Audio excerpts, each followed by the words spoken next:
Yesterday on this platform, we had Mr. Simeon Freeman, political leader of the Movement for Progressive Change. He did a 7-page analysis of President Ellen Johnson Sirleaf address on the state of our economy. In short, Freeman says that constitutes a total disappointment. And he concluded by calling on the president to go to the graves of Torbo, Doe, and of course, Charles Gange Taylor and apologize. He also moved on to state that the president address amounts to her just doing the honorable thing to resign. Well, to make it better to get the other side, and Mr. Gyude Moore works in the office of the president. We called him yesterday, and he has agreed to respond to look at Mr. Simeon Freeman's analysis of the president's address and then take some of the questions associated with his comments. Good morning, Mr. Moore, and welcome to the True Breakfast Show.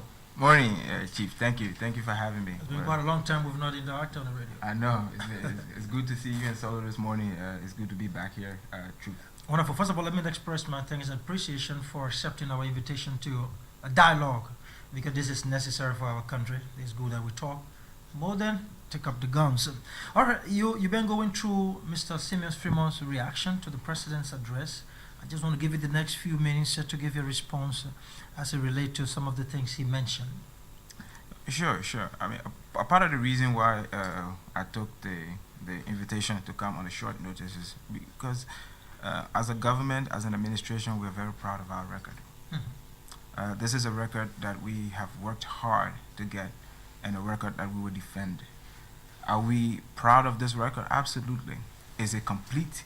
Is it where we want it to be? Absolutely not. And we will continue to improve on this record. We'll continue to do the best within our power to improve the lives of the Liberian people. So even if you had called me this morning, I would have showed up. Okay. Because this is a record we're proud of. This is a record we will defend against any comer. Now, I had an opportunity to read Mr. Freeman's, it's 7 pages, and in a way, it's difficult to respond to something when people make up facts. Everybody is entitled to their own opinion, but you're not entitled to your own facts. Okay. You can't come on the radio, go on television, and make up stuff. Liberia does not exist in a vacuum. Liberia is a country in West Africa, in the world. And the same forces, economic forces affecting other countries around the world are affecting Liberia. And Liberia's response to these forces, Liberia's response to these things have to be taken in context with what is happening with Liberia's peers. So the first thing I want to say is that we have been rewarded. Liberia has been rewarded, and this administration, especially since 2006, has been rewarded for the competence in the way it has handled governance. Why do I say that? On the continent of Africa, there are about 55 countries, 54 that are members of the AU, but Morocco is not so, but 55 countries. And of these 55 countries, only a select few have been invited by the Millennium Challenge Corporation for the opportunity to negotiate a compact. What do I mean? The Millennium Challenge Corporation is set up in such a way that it ranks all the countries, developing countries in the world, based on third-party indicators. What does that mean? It means that they will measure the level of freedom of speech in the country, the level of control of corruption in the country, the level of management of the economy, the level of spending on education, the level of spending on health. So 20 indicators. But the MCC itself does not generate those indicators. So the MCC will go out and collect indicators from third-party institutions. So for example, on the economy, they will go to IMF and get information about Liberia, go to the World Bank and get information about Liberia. On health, access to health, quality of health, they will go to the World Health Organization to get information about Liberia. On food security, they will go to the Food and Agriculture Organization. The point is they will go to all of these different organizations, and then they will be able to collate all of the different statistics, measure Liberia against its peers, and it's based on that Liberia was invited to conclude a compact with the MCC. Now, If Liberia were governed by incompetent people, you got to understand now, this is out of 55 countries on the continent. Liberia has been selected. Last year, our neighbors in Sierra Leone did an excellent job, but Sierra Leone did not qualify for the next round. You know, and so when people come up and make up statistics, people come up and make up stuff about the quality of governance of the government, it makes no sense. You have to be able to show proof. I'll show you another thing. Okay. Go to the Human Development Report. Go to the Human Development Index. This is a measure of the quality of life of a people. Between throughout the 1980s and then in the 1990s, there's a flat line. It begins to descend as it gets into the 1990s up to the early 2000s. But ever since President Sirleaf became president of this country in 2006, the trend is inarguable, the trend is unmistakable. It has been rising. I will give you other examples. You see, to just think about Liberia in a vacuum, to think of Liberia as a country that exists by itself and making up stuff, that's not how you do analysis. Any objective analysis would take into account context. Liberia's economy in the MRU is the smallest at $2.1 billion. Next is Sierra Leone with about 4.6 billion, and then there's Guinea with 10.1 billion, and the largest is Cote d'Ivoire. I think it's close to about 20 billion. And yet, in terms of human development, Liberia is only second to Cote d'Ivoire in this region, even though we have the smallest economy. Per capita income, Liberia has the smallest. Cote d'Ivoire's per capita income is almost 3 times that of Liberia. But in terms of ranking the quality of life of its citizens, Liberia is only next to Cote d'Ivoire. The point I'm trying to make is not that. How do they really measure these but things? this is so In the absence of electricity, in the absence of all the deficiencies? absolutely, it's in the absence, and they are measuring them against how the same conditions in those other countries. And the point I'm trying to make is not to say that everything in this country is great and everything in this country is 100% what it wants to be. If that were the case, then we'll walk away. We came into public service because we wanted to make our country better. We're measuring our country against where it was when we met our country and where we've taken the country and where we intend to take the country. And we're not just coming out here to become and tout our own achievements. We're saying there are third parties, disinterested third parties, who are comparing us with our peers, comparing us with our neighbors, and coming back and say, in terms of effort, in terms of investment in the people, regardless of how small the resources they have, Liberia is doing an exceptional job. So when somebody comes out here today, these are the people who go around looking for statistics that do not show the government in a good light. They will recognize statistics, they will love it, they will repeat it if it shows the government not functioning well. However, when these same statistics show that there is an unmistakable trend, slow, yes, but definite moving upward. In terms, and I think it will also be a disservice to the people of this country for us to spend, all of our time responding to. To be honest, I don't know Mr. Freeman's background. Maybe he's an economist. Maybe maybe he has degrees and great experience in development economics. I have no idea. What I do know is that his 7-page response, he's responding to a speech that the president made. If anybody has seen the annual message, the annual message is a result of the whole of government. The Justice Ministry will respond to issues occurring with regard to justice. Defense Ministry will respond with things regarding defense. Finance with things regarding the economy and the central bank.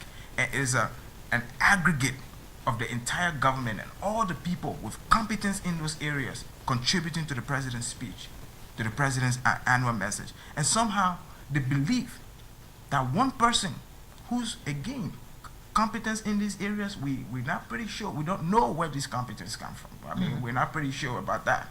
Can sit in his room and is an expert in infrastructure, is an expert in governing the central bank, is an expert in monetary and fiscal policy. Now, come on. Education happens with specialization.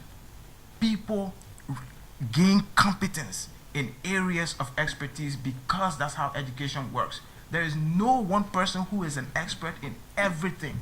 And so when you come to respond to a speech that the president has given, that speech is a reflection of all the people with competences in the different areas contributing to the president's speech. And somebody sits in their room, writes their own things, and come and gets an opportunity. Here's what I would say.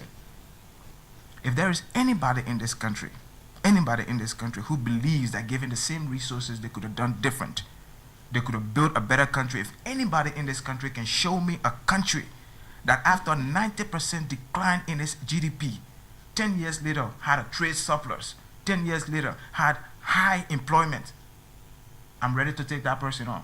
I'm ready for the person to come and sit across from me here in the studio and provide that evidence. I don't want to talk about politics. I'm not interested in that. That's not what I do. In the day-to-day stuff that I do is what we're doing in terms of strengthening the infrastructure of our country, strengthening the economy of our country so that the lives of our people can improve. And in fact, I extended the invitation to Mr. Simeon Freeman to sit with you, and he said that the only person he can sit with will be the President of the Republic of Liberia, that you are a small ball, and I cannot stand him in this debate. I'm thinking how we can fashion this out for you and Mr. Freeman to sit and talk. What do you think? Well, first of all, small boy,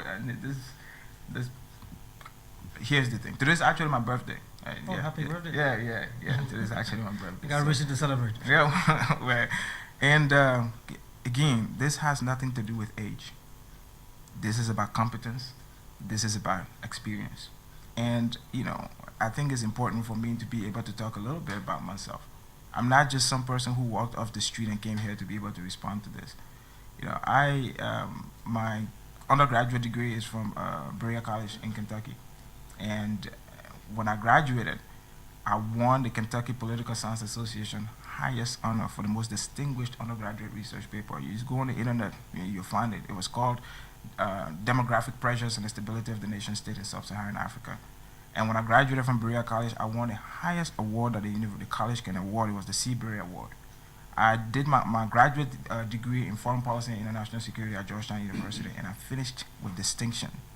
In fact, on graduation day, my colleagues and classmates selected me to be the person who spoke. Today, I'm on the board of advisors for the Master of Science in Foreign Service program at Georgetown University, and for 6 years, I was on the board of advisors for Bread for the World, one of the largest advocacy organizations with headquarters in Washington, D.C. These are my accomplishments outside of Liberia.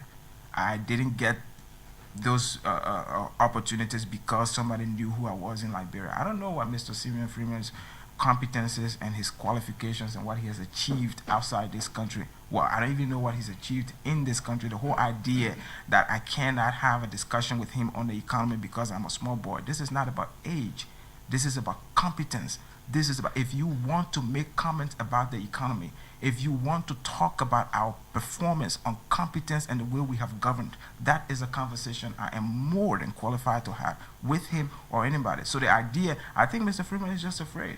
No, he's got to be afraid. He's got to be afraid to sit across from somebody who will be able to not talk politics. I'm not interested in politics. What do you think about Mr. Freeman's assertion that the economy is not only doomed, but President Sirleaf lacks the ability to resuscitate the economy? Again, it's a free country, and one of the things that we've fought for in this country is to give people an opportunity to have an opinion. So Mr. Freeman's opinion is, here is the thing. How realistic is this opinion? That's the thing. His opinion is not based on anything. This is somebody who just sat in his room and decided to write up something and come in. Here's the thing. Liberia, in 2006, the war is over and the president comes to power. Everybody, I'll give you this analogy. If you're in a handwriting competition and you sit down for the competition to begin, you're actually right-handed. Will you insist on using your left hand to write? No, that's like shooting yourself in the foot. Liberia in 2006 had certain assets, and those were the only assets Liberia could use to advance its economy. If you look at if you try to interpret what happened in 2006 using 2014 lenses, that's not context. By 2006, Liberia was still a dangerous place.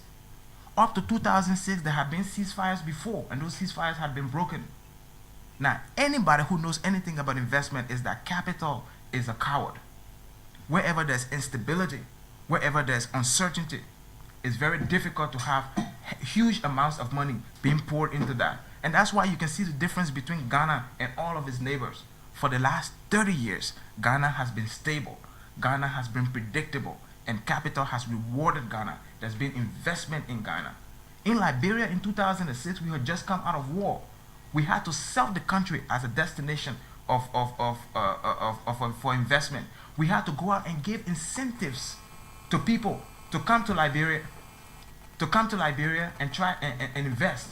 And so the whole idea that between 2006 and 2014, somehow Liberia's economy should be at the same level as Ghana doesn't make any sense. Two, by the time this administration came to power in 2006, most or all of the infrastructure, there is no way to build an economy without infrastructure. And all of that he argues that the president boasted of a good economy 2006 to 2000 to the end of the first term, but then 2014 the economy has dropped, has deteriorated. And that's it. He says it means that the president lacks the willpower. So this is my thing, and I wish we had an opportunity again for Mr. Freeman and I to be able to sit and have this conversation.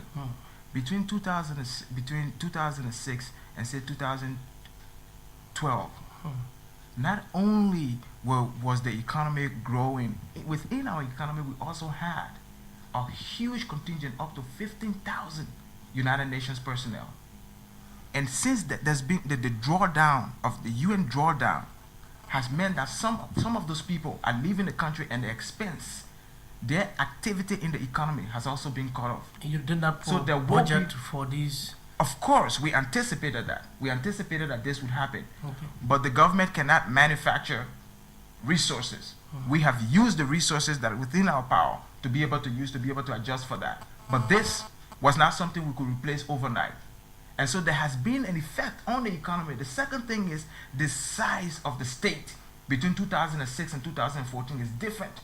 The state is now involved in more parts of the lives of its people than it was in 2006. And as you expand the state, there are implications for resources that will be used to be able for the state to be able to address those. For some reason, and this is exactly the point I'm trying to make, that if somebody has no experience at all in governing, if somebody has no experience at all in making the kinds of policy decisions that are required so that you use limited resources to improve the lives of your people, then you make comments like the ones that we are attributing to.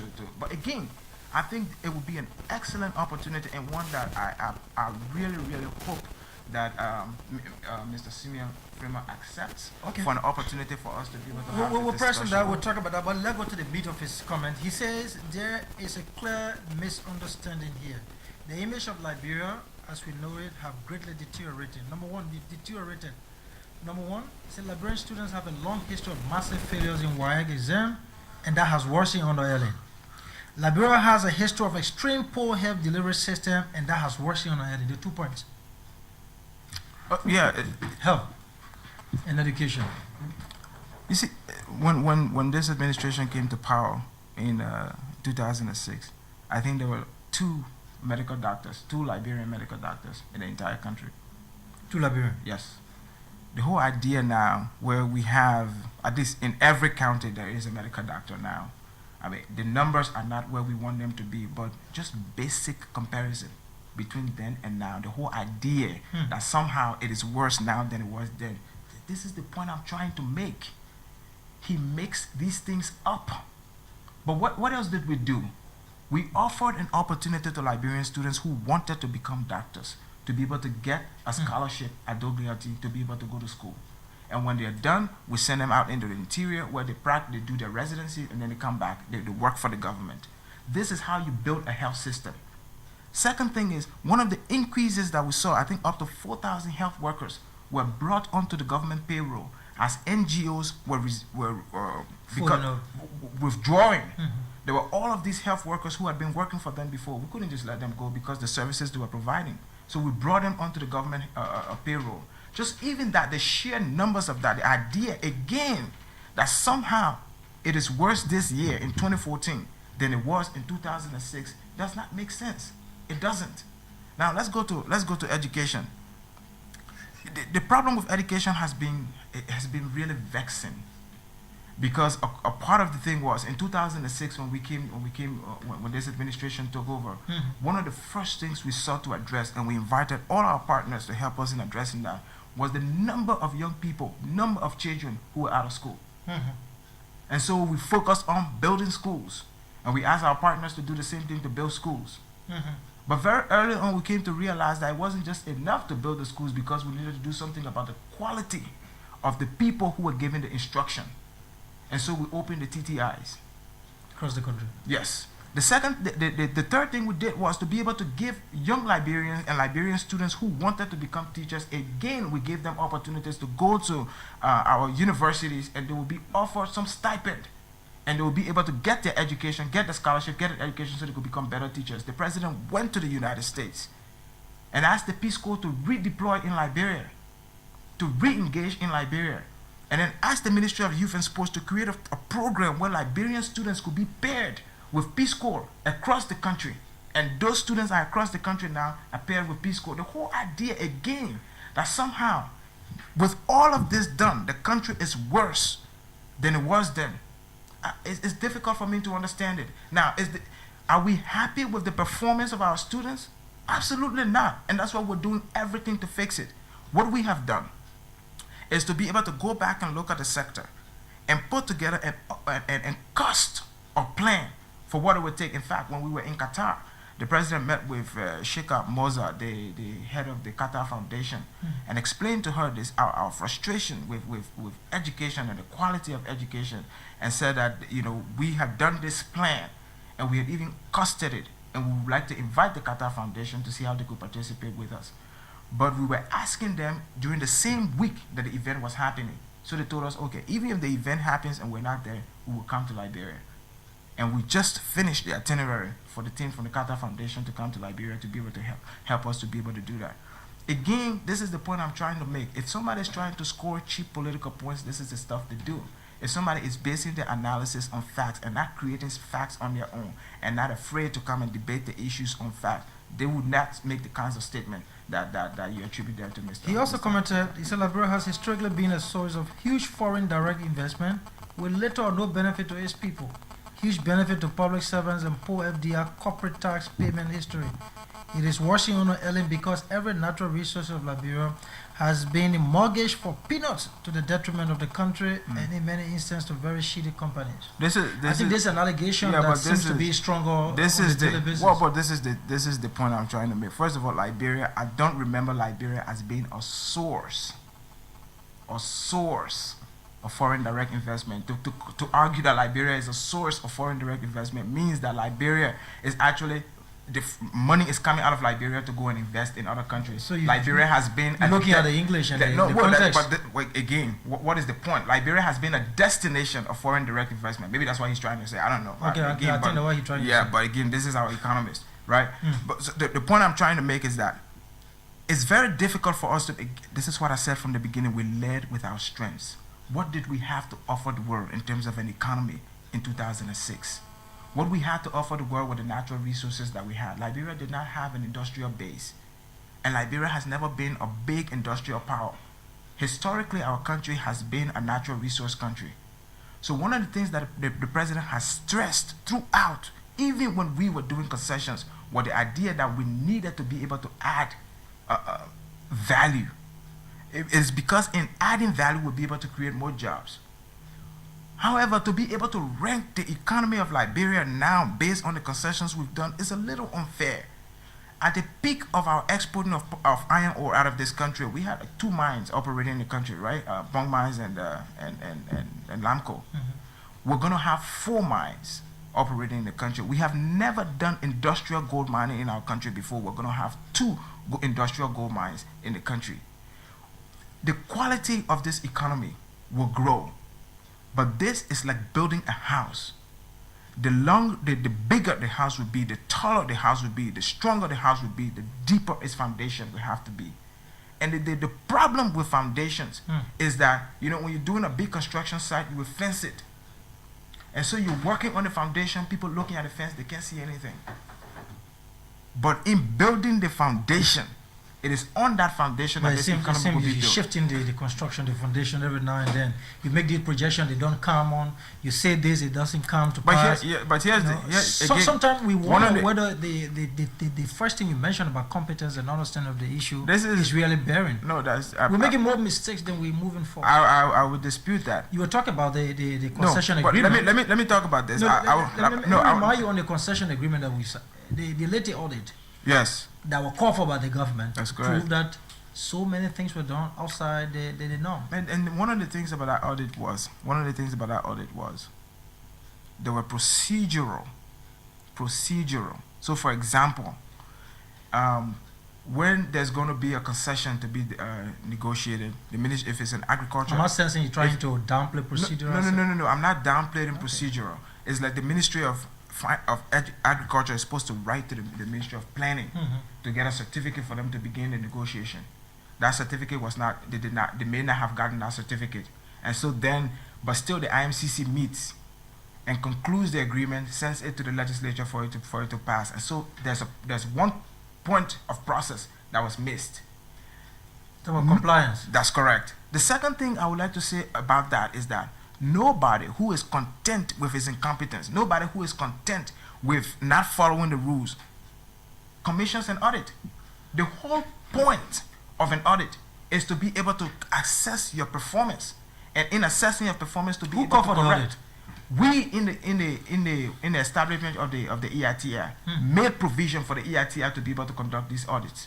Gave the EITI the free rein to be able to conduct these audits. Now, if it's a country that is not interested in being transparent, is a country that is not interested in finding out where it's making process or procedural mistakes, then there's no point in doing that. And the thing that's very important is that we were not forced. Most times the EITI does not include forestry. We voluntarily added forestry to it. What's the point? The point was this was a natural resource, and its use and its exploitation had to be open to scrutiny and transparency. So we're not going to leave any of our natural resources out of it. Mamadi, But we have instances where you negotiated the tenure above the regular. Sometimes 60 years, like you said, for some of the concession agreement. if there's a concern, Is that no? I'm just giving an example. If that's the point, then of course this is not procedure. no, of course it will not be procedural. Again, I would like to see which. No, he mentioned that. He which, said which did he show you? no, he did. You see, you go to the Ministry of Foreign Affairs on the second floor, and they have like an archives of all the laws that have been passed, all the concessions. He could have easily gone there and brought it and shown it to you.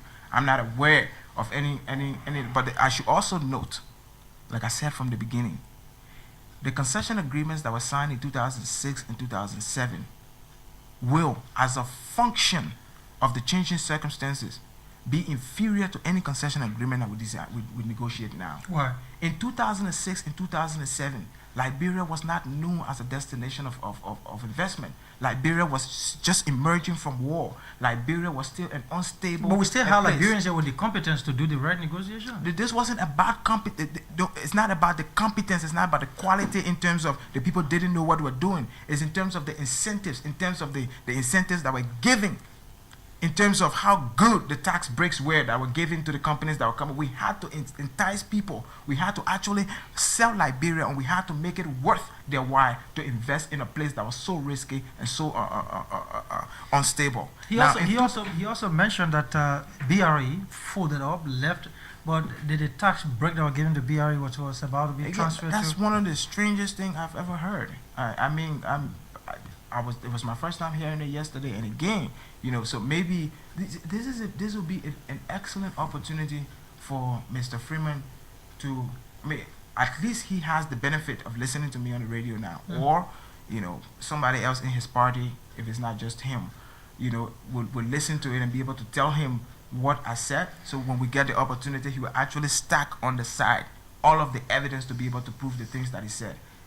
In my opinion, Mr. Freeman had an opportunity yesterday to come here and pretty much created. Now, some of the points he made may have had some credibility to them, but of course he embellished them. And then he made up his own facts, his own statistics, and brought them here, and for an hour just repeated them. We as a country, we need to realize that where this country should be, where our people deserve to be, is not where we are. But to be able to get to where our people should be, to be able to get to where our people deserve to be, there are certain actions that need to happen. I like to quote Warren Buffett. You know, he said that regardless of how smart, regardless of how much resources available, certain things just take time. And in growing an economy that is balanced, an economy that's completely dependent on one natural resource, is subject to the vagaries of commodity prices. And if something happens where the price of rubber declines, and rubber is the largest source of tax revenues for us, it's going to affect our economy. But if we have rubber, if we have oil palm, if we have cocoa, if we have iron ore, if we have gold, it is difficult to imagine a situation where the price on all of these things in the global economy will be able to go. And that's why we've attracted investment in all of these areas to diversify our economy. And we've insisted that beyond the first phase of that investment, there should be value added. And that's why we ourselves now are going out of our way to be able to build the infrastructure that will allow value to be added. How long it taken? 9 years. It takes... That's what Mr. Freeman said, it's been too long. Maybe. What do you think? But here's the point I'm trying to make. Between 2006 up to the point that our debt was forgiven, most of the projects that we could have done would not have been able to do. For example, on the airport, we should begin working on the runway in October. 27 million of that money is a loan. It's a concessional loan, yes, but it's a loan from the European Investment Bank. 10 million of that is a loan from the Arab Bank for Economic Development in Africa, BADEA. 20 million of that is a loan from the Saudi fund. None of these loans would have been available to us if we had not settled our debt question. So it was the issue of settling the debt question first. And so it's the chicken and egg. One had to come before the other. Even Mancoffey, the pride of our current energy strategy, the EIB is giving a loan on Mancoffey, and that loan would not have been possible had we not set up the debt question. So to say we have had 9 years to do it is disingenuous. We haven't had 9 years to do it. We've had as long to do it as the time it took us to get beyond correcting our loan agreement. And then, even now as we borrow, we are still limited in what we can borrow.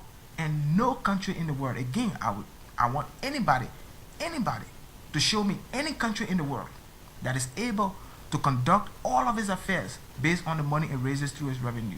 Every country borrows.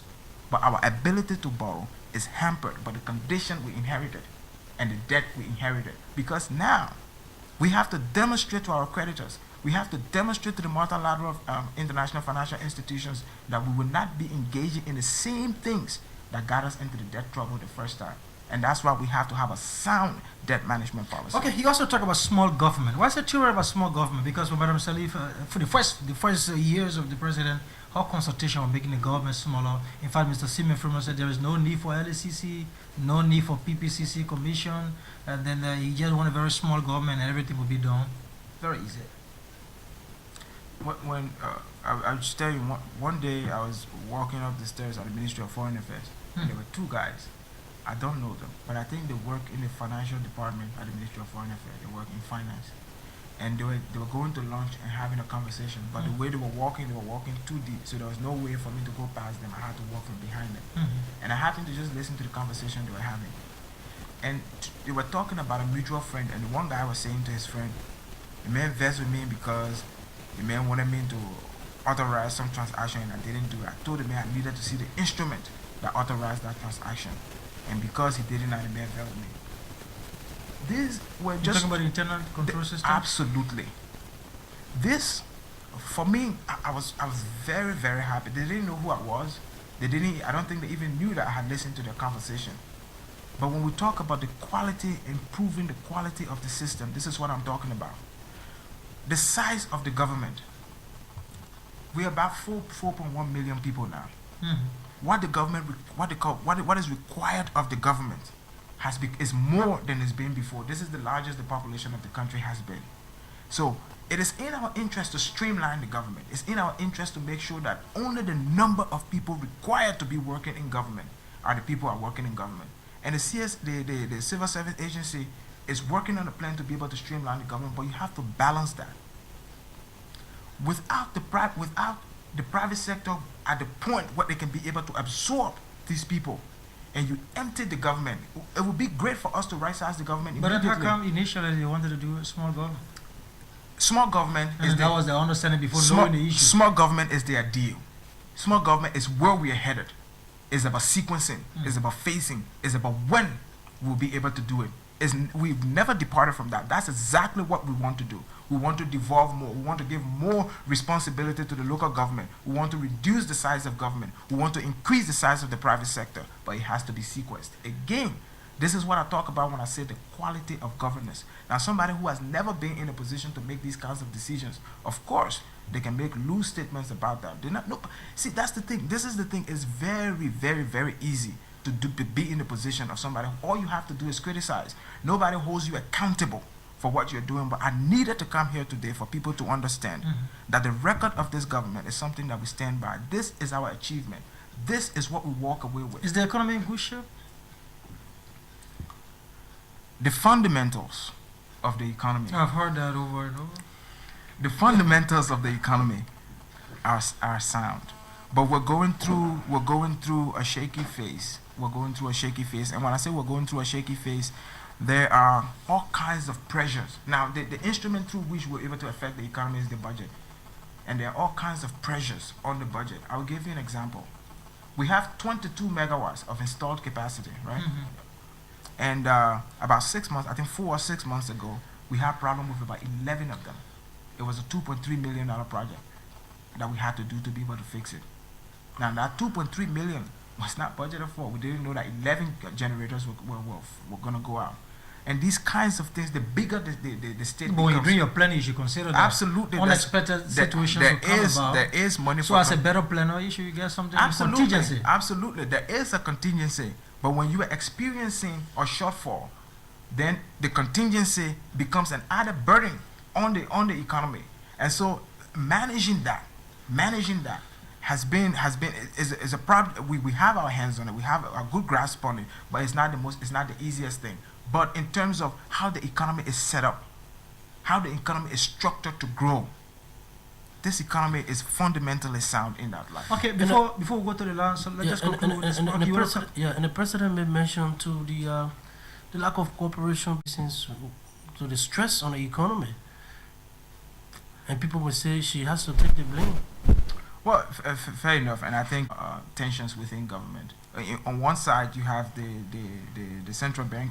That is, on the one hand, you have the Ministry of Finance, and there is a healthy tension between them. It's almost like the relationship you have between regulator and operator.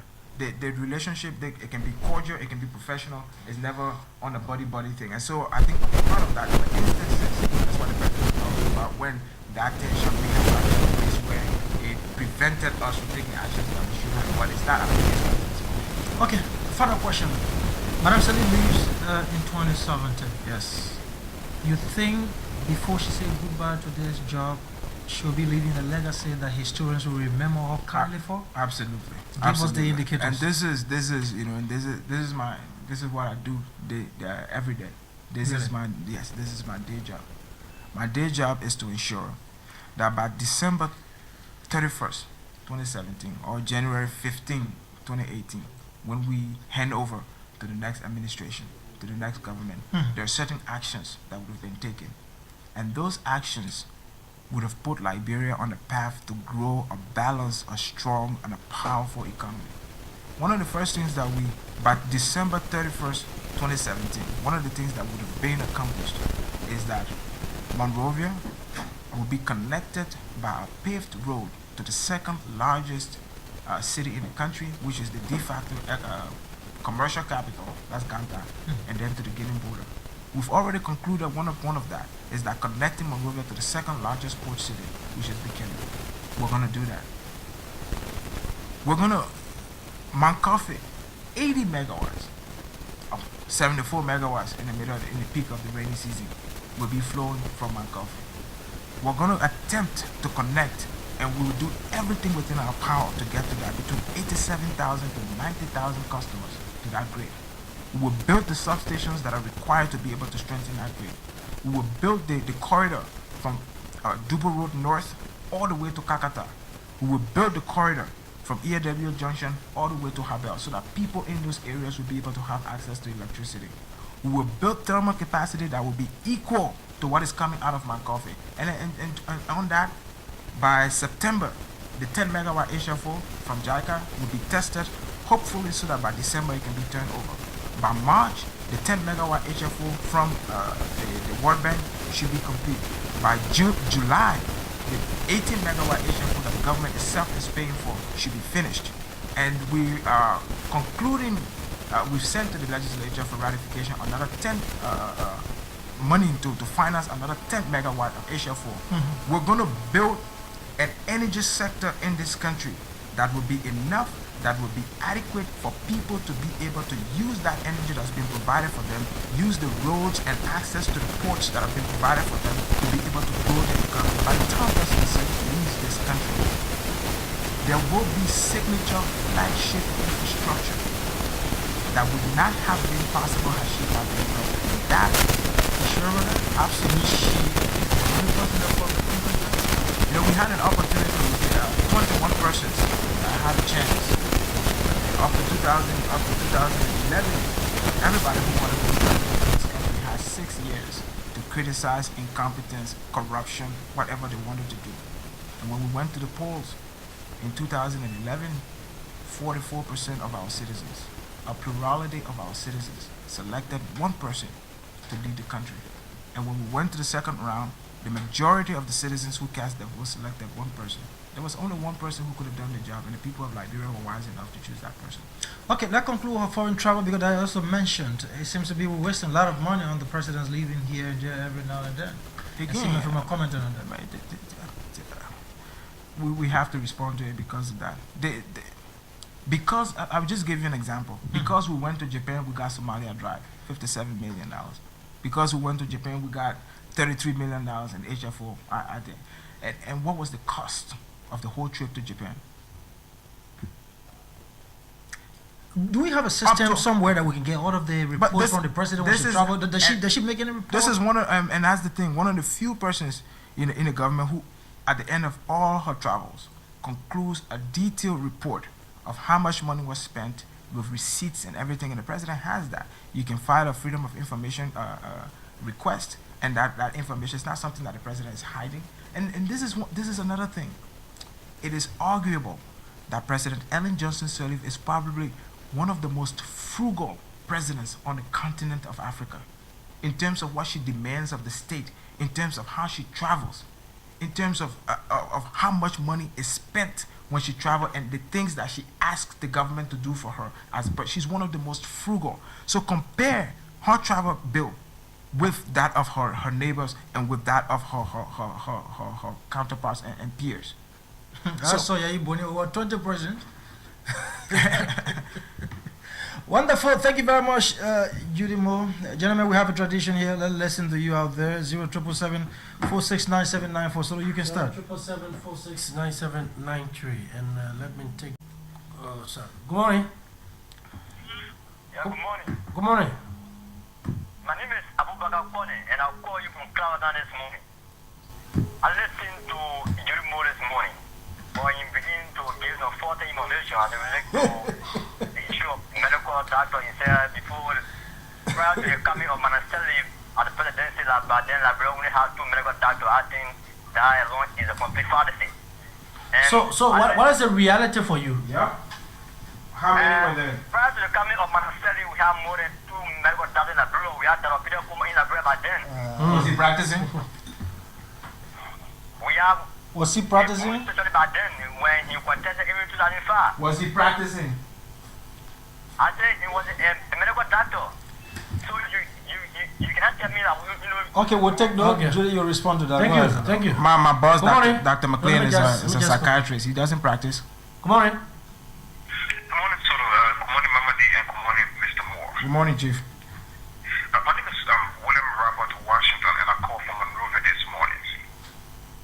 Go ahead, Chief. I would like to congratulate you for the good job that you are doing at the executive mansion. I listened to you, and I think you've made some very serious and valid points. But my question has to do with, are you aware that there are some government officials, those in senior posts in executive, that are grossly insensitive to the development agenda of this country, and the president is doing nothing about it, about the incompetence and the insensitivity to the plan of development agenda. Are you aware? Okay, thank you. Good morning. Good morning, Solomon Ware, and good morning, Mama Dijaki, and to your guest, Gyude Moore. Good morning, Chief. This is Abu Bakar, and I'm calling you from Front Street. I listened very well to Mr. Gyude Moore, who tries to always come in the media like his friend, Mr. Liberia, to paint the image of Madam President as the best ever president that Liberia has ever produced. And this president is the most very insincere president that Liberia has ever produced. And she has reduced Liberia presidency to a mere political Shakira.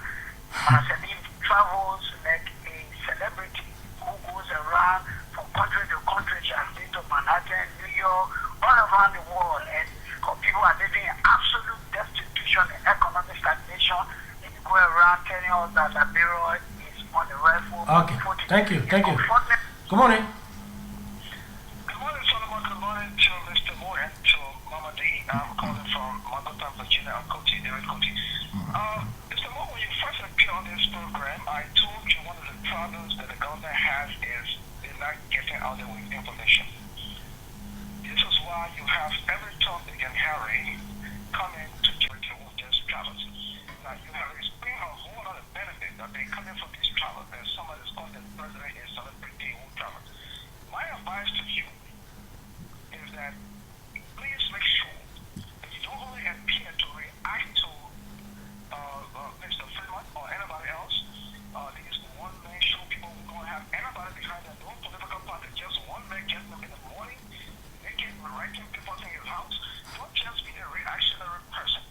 Let's arrange for the nation to always appear on these programs. Fair enough. So the public to be aware of what is happening. Okay. A lot of good things are happening in this country, but people are not aware. Okay. Thank you Thank you. very much. Thank you, Mr. Coty. Good morning. And this is Representative. My friend, Brother Gyude Moore. Good morning, Chief. Let me thank Gyude Moore this morning for expose. I may not agree with everything he said, but the level of maturity is very important.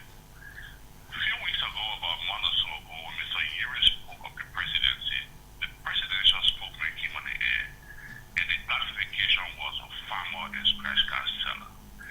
When Simeon Freeman speaks, he gets up yesterday again and classify him as a child stealer man. Let's make this clear. This democratic space is for every Liberian.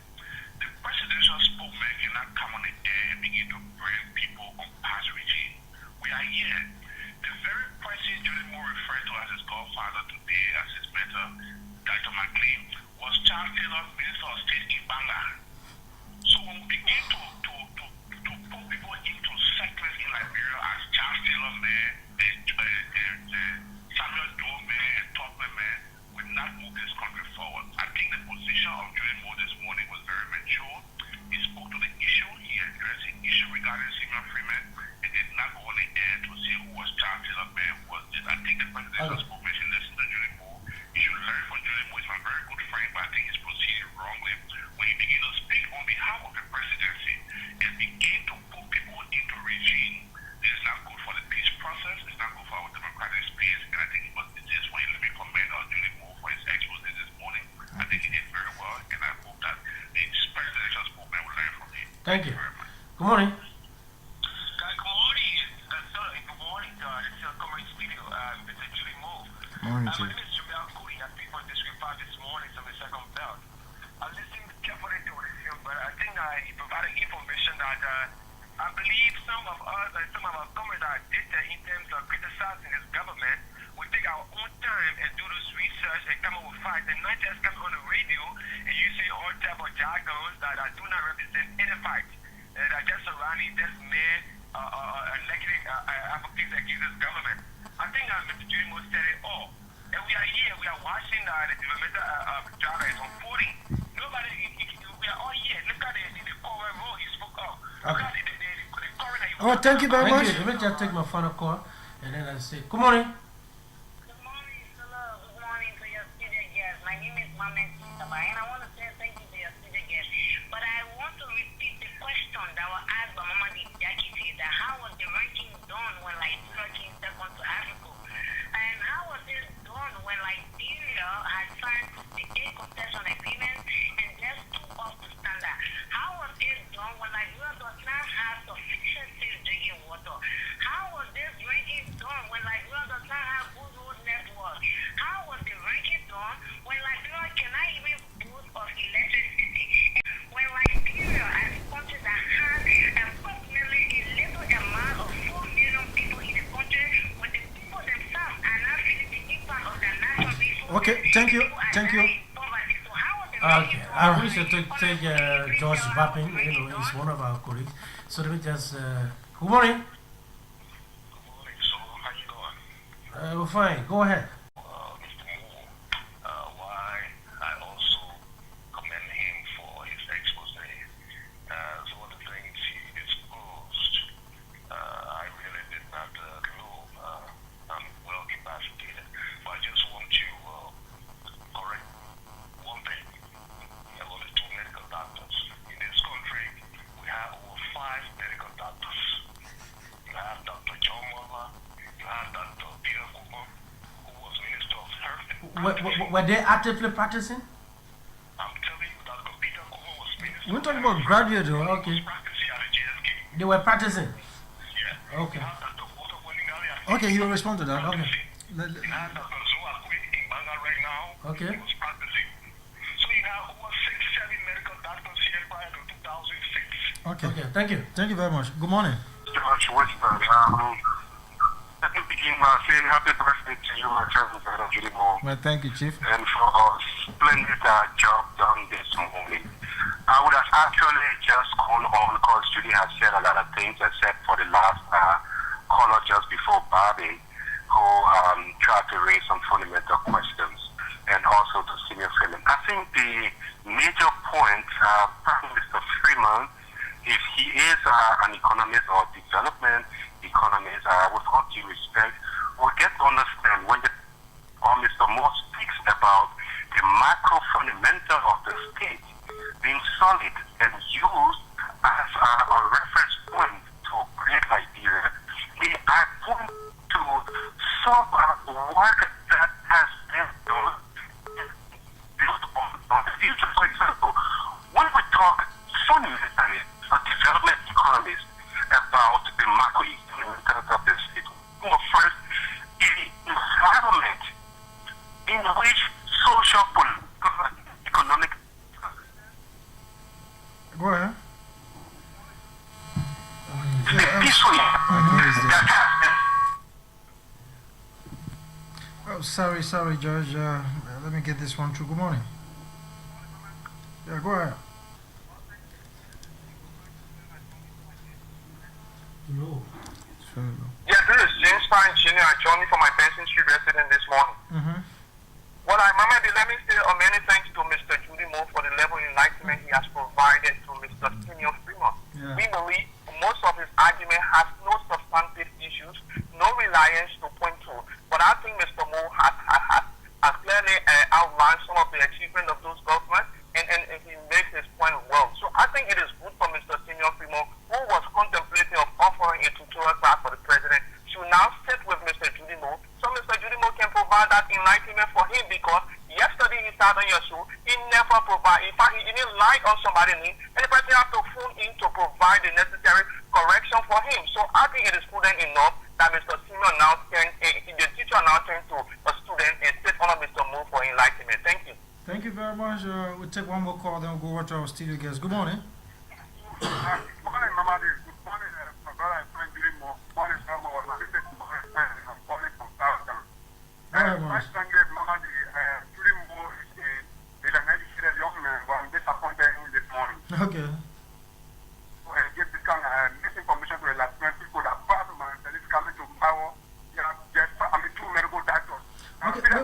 think we have to stress on that. Let him explain. No, I don't know how you talking about. Let him explain why does he really mean 2 medical doctors. Okay, I think we can stop that. All right, now let's go over to our studio guest. I think this issue of medical doctor, I think you have to. Yeah, let me. You're trying to find it out. Yeah. Okay, let me squeeze this one in. Good morning. Good morning to the studio guest, Gyude Moore. This is morning time. I think that Mr. Moore spoke well and very excellently, letting out people that are politics. And I think that the reason why Mr. Freeman never said much is that he would be, you know, about it to be there because of the security. Okay, well, sorry, we have to go. We are out of time. Sorry very much. Okay. I should address that immediately Okay. because in spite of, then it becomes the talking point. I shouldn't have said 2 medical doctors, 2 counties. Okay. 2 counties with medical doctors, and now all the 15 counties have medical doctors. 2 counties with 15. I think it was Montserrat and Bong. That have medical doctors. Yes. The other countries have what? They had physician assistants. They had nurses and midwives. 2 counties. Okay. But every county now, every single county in the country now has a medical doctor. And I want to go back to the point. There's a lady who made the argument about how were these rankings done. Mm-hmm. I think it's important for people to be able to understand the distinction of what I'm trying to say here. The whole idea that Liberia is perfect, that there are no problems in Liberia, there's no poverty in Liberia, there's no problem with access to clean water. All of these problems exist, but all of these problems do not exist in a vacuum in Liberia. Mm-hmm. All of these problems exist in our peer countries. And so the rank, how much is the state doing to be able to address these problems? How much is the state dedicating of its meager resources to these problems? And this is not me coming here and making up stuff. If somebody has a question on how these things are done, if you go to the Human Development Report, they will explain the methodology. The point I'm trying to make is that people shouldn't just revel in statistics simply because it paints the government in a bad light. Since President Sirleaf became president of the Republic of Liberia, the trend in human development in this country has been going up. It may not be going up at the pace we would like, and we really want to increase that pace, but it's unmistakable that the trend has been to go up. And I would also like to come back again to say, in Mr. Freeman's thing he wrote, one of the things he talks about is there's no affirmative action by the government. This is a problem. This is what happens when people go outside the country and take phrases and concepts, divorce of the context, and bring them. Even in the United States, the Supreme Court has not definitively defined what it meant by affirmative action.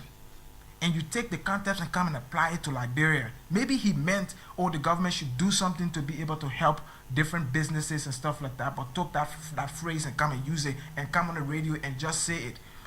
I don't know what he knows about, affirmative action and its history in the United States and how that will apply to Liberia. But then again, I would love an opportunity to have this discussion with him. Here is my point. As a government, as an administration, we have done everything using the resources we've had to build this country.